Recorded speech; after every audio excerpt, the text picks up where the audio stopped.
Hey there, Wire Monkeys. This episode, we're talking about Labor Day and also how this podcast is done over the last year.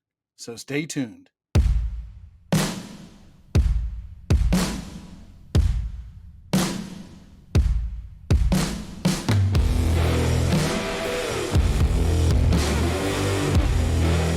Hey, everybody. Happy Labor Day.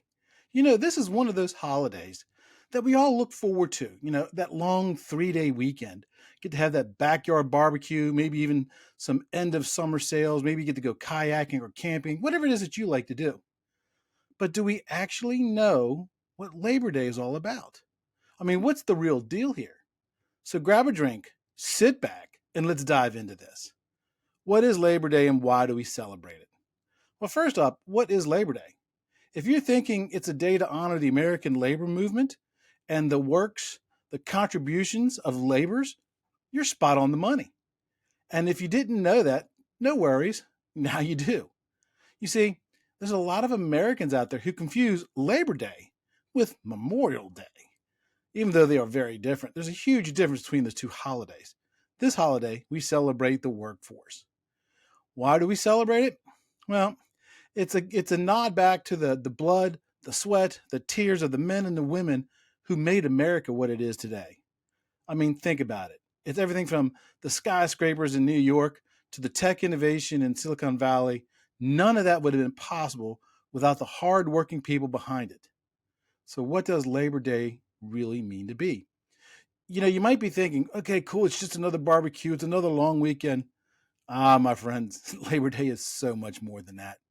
The holiday was actually created by the labor movement and is dedicated to the social and economic achievements of the American workforce. It's a yearly national tribute to the contributions that workers made through the strength, the prosperity, and the well-being of this country. So while you're flipping the hamburgers or you're enjoying that day off, remember, this is the chance to honor everybody in the workforce, from electricians to nurses to teachers to construction workers, even us low-volt guys. Yep, it's about giving credit where credit is due to those who clock in every single day and give it their all. I get asked all the time, Chuck, is it really a federal holiday? That is a great question because the answer is, yeah, it is. Labor Day is a federal holiday, which means, among other things, the federal employees get this day off. It's right up there with Christmas, New Year's, and the 4th of July. Most schools are closed, and many businesses shut their doors down to give their employees a well-deserved break as well. So yes, you can thank Uncle Sam for this holiday. Why is Labor Day always in September?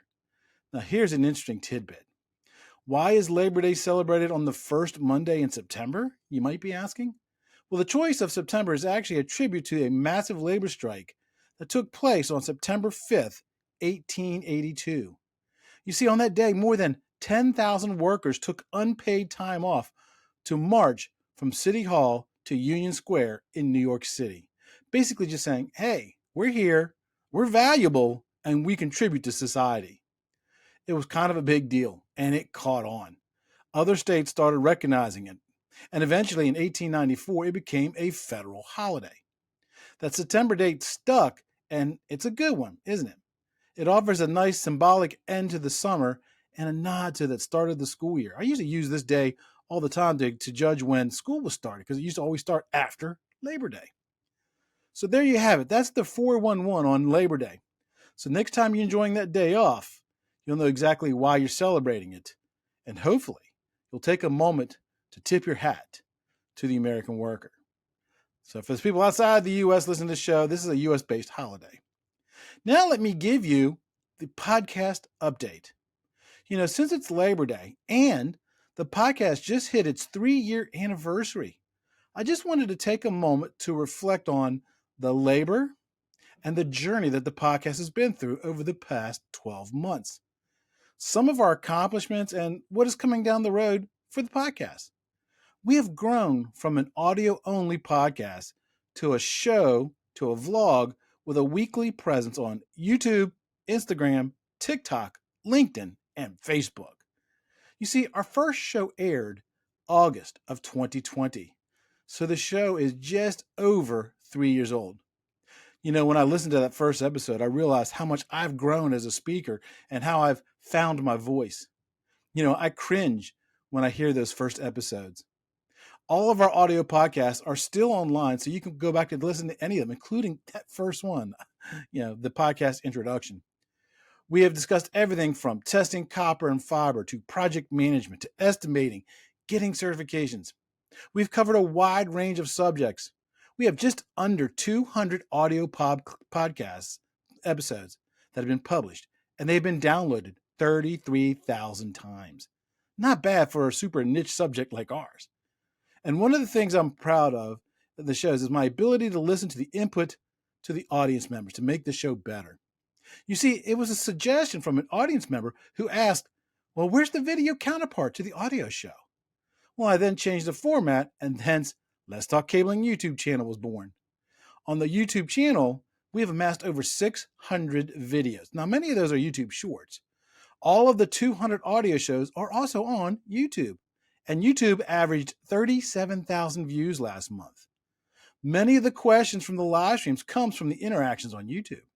It was suggested from another audience member for me to put a presence on TikTok.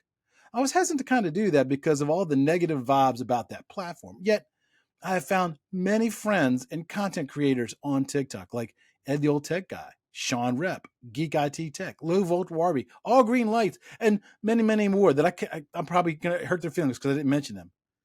I have found inspiration for so many shows and so many fantastic cable jobs are being done out there. There are a plethora of low voltage people on that platform. On TikTok, last month, we had 55,000 views. On every post, I include a hashtag, cbrcdd, and it helps people to find me. It also helps me track my impact. On TikTok alone, that tag has been viewed 1.4 million times since its inception.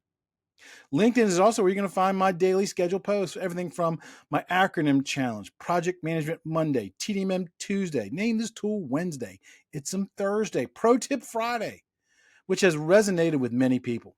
I get messages daily from people telling me how those posts are helping them become better installers, better project managers, better estimators, along with questions on how to get their Bixby certification, how to become an instructor. You see, on the LinkedIn platform, by far my best performing presence, we had 62,000 impressions last month. 62,000. The Thursday night after hours live stream was yet another suggestion. And that's where people submit their questions about installation, certification, project management, estimation, even career path. I've even been blessed with regulars who attend that show all the time, like Mark Higginson and George. Those people inspire me and keep me creating content. You see, those live streams are recorded and they're made available on YouTube. And sometimes I even put them on the audio podcast platform. We have not done a live stream in the last couple of weeks because of logistic issues and travel, but I'm starting them back up this Thursday with a very special episode. So make sure you tune in this Thursday. Those live streams usually get anywhere between 350 and 1,500 attendees. Now, just to be transparent, not many of those attendees stay there for the entire live stream, but there's always a lively conversation in that chat room. And that's not the only place where the Let's Talk Cabling has impacted the industry. We have run so far since inception 3 TDMM study groups where over 200 people have joined and helped them to pursue their RCDD and witnessed over a dozen people getting their RCDDs. We are afforded the opportunity to be a part of the journey of people like Jeff Bajorklin, RCDD. Now, Jeff, if I mispronounce your name, dude, I'm so sorry. Also, Jasmine Cintro, RCDD. Now, these people, they inspire me and they let me know that this industry is in good hands. We're also going to be launching an outside plant study group, an ITSM study class, and lots of stuff. Now, this year, we were also awarded the David K. Blythe University of Kentucky Bixby Member of the Year in the spring conference by Bixby because of the impact that this podcast has had on the industry. I'm truly humbled to realize that I'm a part of that company of past recipients of that reward.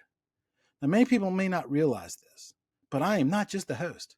I'm the video editor, the social media manager, the audio editor, the administrative assistant, the scheduler, the creative team that comes up with all this content. I don't have a staff other than my wonderful wife who puts up with my shenanigans. All the late night recording and editing, and her patience is well appreciated when she's patiently waiting for me to finish that interview to go on our date that night. All of this is done on top of my day job. Yes, the podcast is my side gig. It's done at nights and weekends. I have a day job just like you do. Now, I've never mentioned my day job on the podcast, but over the last 12 years at that current position, I have also taught over 20,000 people in this industry. There is a saying that will help any content creator, and the saying goes, comparison is the thief of joy. I know my numbers are minuscule when you compare them to other content creators, but my real success is with the people I help during this journey. You need the numbers so the algorithm puts your content in front of other people. I don't compare my success to other shows, rather to my earlier self. I always compare my numbers to my previous numbers. I'm always finding ways to increase my numbers, yet not falling into the trap of, well, the ABC contractor's getting more views than me. As long as I keep going, I'm happy. As long as those numbers keep going up, I'm happy. And this is where I need your help. I need your support. You see, the show's been running on the Bank of Bowser for the last 3 years. It needs to become self-sufficient. There are several ways that you can support this show and help us educate, encourage, and enrich the lives of people in this industry. One of the ways that you can do that, and it doesn't cost you a single penny, is when you see one of our posts, share it, like it, comment on it, tell other people about the show. That way, that algorithm uses, when it sees all that action, it says, hey, we need to push this content out to more people so we can make a bigger impact. You can also become a Patreon member. Visit the Patreon page and look up Let's Talk Cabling. I do publish articles there only for Patreon members. One of my Patreon members, Shotzi Lee, has been supporting the show for nearly all 3 years. Thank you, Shotzi, for your support. The fact that this father of young kids spends some of his hard-earned money with me just absolutely amazes me. And finally, we are always looking for corporate sponsors. So I'm building a new podcast studio, so maybe some naming rights might be in there. If your company values, your core values align with educating, encouraging, and enriching the lives of people in this industry, reach out to me and let's have a conversation. Let's figure out a way that we can help each other, and keep in mind that any corporate sponsor that we take on must understand that the Let's Talk Cabling podcast show is an agnostic platform. We will talk about all manufacturers, all services.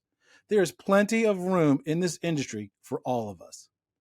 Now let's talk about some of the content that's coming down the pike. I'm truly excited about this. So in the next year, we're going to publish out more interviews, which, by the way, are fan favorites. We're going to document the journey of an RCDD candidate as he goes through his decision on applying, studying, and then getting his RCDD. We're going to have Traxelon, who's found an ingenious way to do fiber on top of parking lots. My first international guest will also be on the show this year from down under. We're going to talk about ingress protection and cabinets. We're talking to CompTIA, yes, that CompTIA, about their certifications and many more topics. So if you have an idea for a topic or you want to be on the show, just stop by the Let's Talk Cabling webpage, fill out a guest application, and shoot it to me. And let's make this happen. So in closing, this has been such a fantastic year, and the success of this show is because of you. That's right, you, the listener. I am always looking out for your best interest. I am your coach in your corner. I'm cheering you on. I'm giving you the information that you need to be more successful. I want you to be more successful than me. So until next time, everybody, happy holidays. Knowledge is power. That's it for this episode of today's podcast. We hope you were able to learn something. Make sure to subscribe so you don't miss out on future content. Also, leave a rating so we can help even more people learn about telecommunications. Until next time, be safe.